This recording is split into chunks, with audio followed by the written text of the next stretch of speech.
we're going to start with the Kawhi Leonard cap situation that is going on, Andrew. I'm sure you've seen this. I don't know if you have any initial thoughts before we get into the specifics. Yeah, so I mean, I think that this has been going around for a couple, like probably an extended period of time now. But I think it's funny the way that this is coming out. That the Kawhi Leonard situation is he's getting paid essentially under the table by his owner for extra money to stay under the salary cap. Um, I really don't see like that big of an issue with it. Besides like the legal side of it, I think that a lot of teams are doing this, and I think that any team or any person that's going to get mad at this is probably going to look themselves in the mirror in a couple of years, knowing that their potential star players could be responsible for the same thing. Yeah, so there was obviously like a little bit of chatter on Twitter about all of these different players maybe potentially having taken pay cuts in the past and how this has definitely gone on before. And maybe it's kind of a bit of a unspoken rule, or unwritten rule rather, that some of these players do have these. But Kawhi Leonard potentially, along with Steve Ballmer, the Clippers owner, potentially circumvented the cap with a $28 million no-show marketing agreement. And I believe this was along the lines of like an environmental company. And a lot of people kind of outraged about it. I think also just in general, because Kawhi Leonard maybe potentially doesn't really show up for his work in general, playing for the Clippers, having a ton of injuries over the past handful of years. This past year, a lot better than recently, especially towards the end of the year. But that is, I think, what people are looking at. I kind of want to push back a little bit because I don't think so many people are just mad about nothing. I definitely think that there's a little bit of a, hey, now that we see this, Pablo Torre broke the news, now that we have all of these documents and potential cause for an investigation, why would we let something like this slide if we at least have it kind of more so written down on pieces of paper? It feels like it's opening up Pandora's box where a lot of teams at least hide it. Now maybe they don't have to. I feel like this is incorrect, right? Like this is still kind of getting around the salary cap. Just because everybody does it doesn't mean it's not wrong.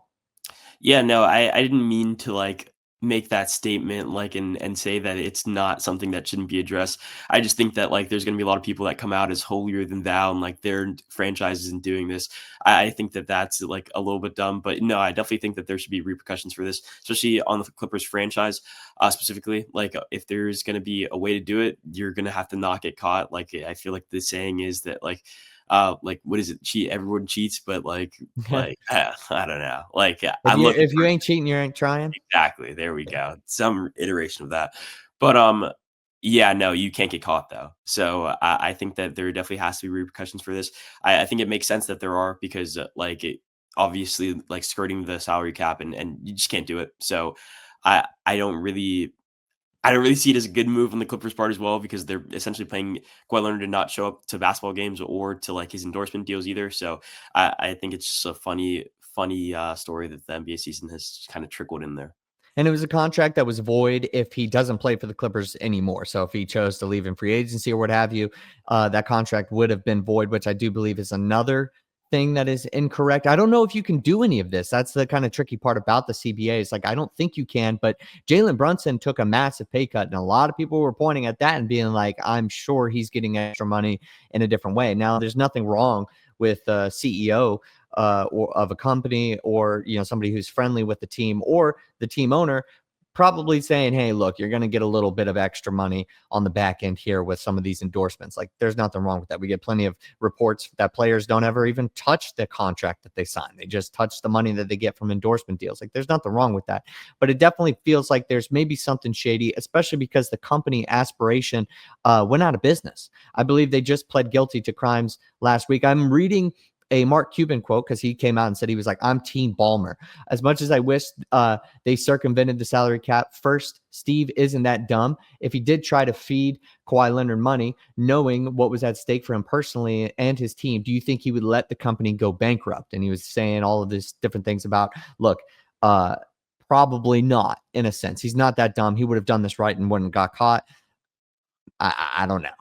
I still think something's fishy, something's up. The last time we saw a team actually found guilty in the NBA of circumventing the salary cap was the Minnesota Timberwolves with Joe Smith.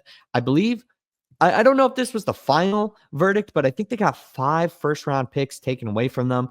And the largest fine of any time during that period. And then I think Joe Smith's contract was completely voided by the NBA. I don't think anything like that obviously is on the table, but maybe there's a big fine here or something like that. Maybe there's a second round pick taken away. I don't know, but it seems like, and I don't really subscribe to this, but if there's enough smoke here, maybe there's a fire.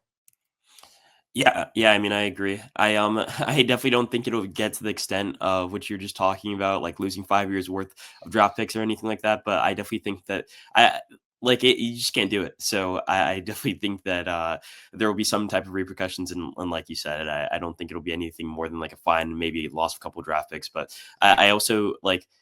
I think what Mark Cuban makes sense. Mark Cuban is saying makes sense in theory. Like, why would you risk such a big like such a big punishment on Kawhi Leonard, especially if he's not playing. But I mean, I don't know if you have money like that and you want to get away from heading into the salary cap, like just heading over the salary cap. I think it makes a little bit of sense too. Yeah, money's no issue for Steve Ballmer. And also, shout out before we get out of here to Pablo Torre for breaking the story, even if there's not anything that comes of it. He's not a fake journalist, as Bill Simmons had potentially called him when he was reporting on the Bill Belichick Jordan situation that was going on and still is going on.